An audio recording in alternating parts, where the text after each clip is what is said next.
le génie des procédés et en particulier le mouvement des fluides, est régi par des principes dits de conservation ou encore de bilan, terme préféré en chimie.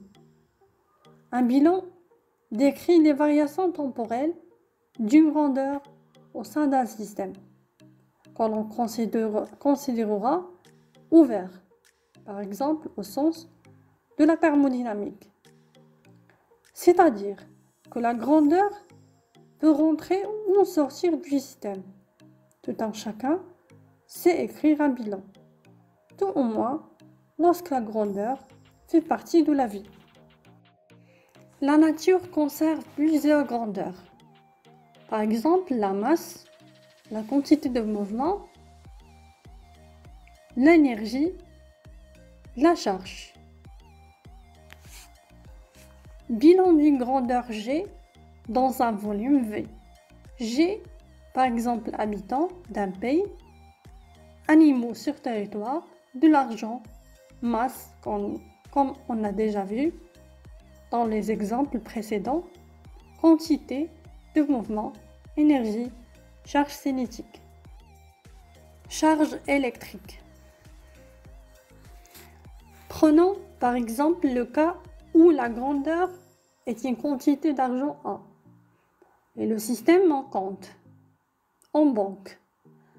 Pour connaître la quantité d'argent instantanée sur mon compte, j'écris entre deux instants T1 et T2 mon compte en banque à T2 moins mon compte en banque à T1 égale mes revenus, ce qui rentre entre T1 et T2 moins mes dépenses, ce qui sort entre T1 et T2.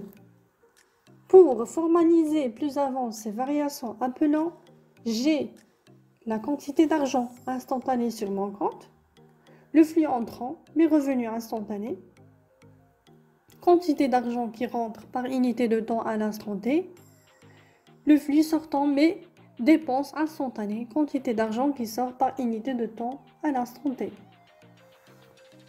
Le nombre de gauche est une variation positive ou négative, qu'on appellera terme d'accumulation et termes de droite sont des termes de flux, respectivement entrant et sortant. Les trois grandeurs s'expriment par exemple en dirhams par jour. Dans cet exemple, il y a une quantité qui se conserve, l'argent, c'est-à-dire qu'il ne peut ni disparaître ni apparaître. Il ne fait que s'accumuler dans le système ou entrer ou sortir du système. En physique, c'est le cas de la masse. Prenons un autre exemple. Le système est un pays, avec ses frontières, la grandeur et le nombre de personnes instantanées dans ce pays. Ces variations peuvent provenir de trois causes. Des personnes entrant et sortant du pays en traversant ses frontières, des personnes naissent, des personnes meurent.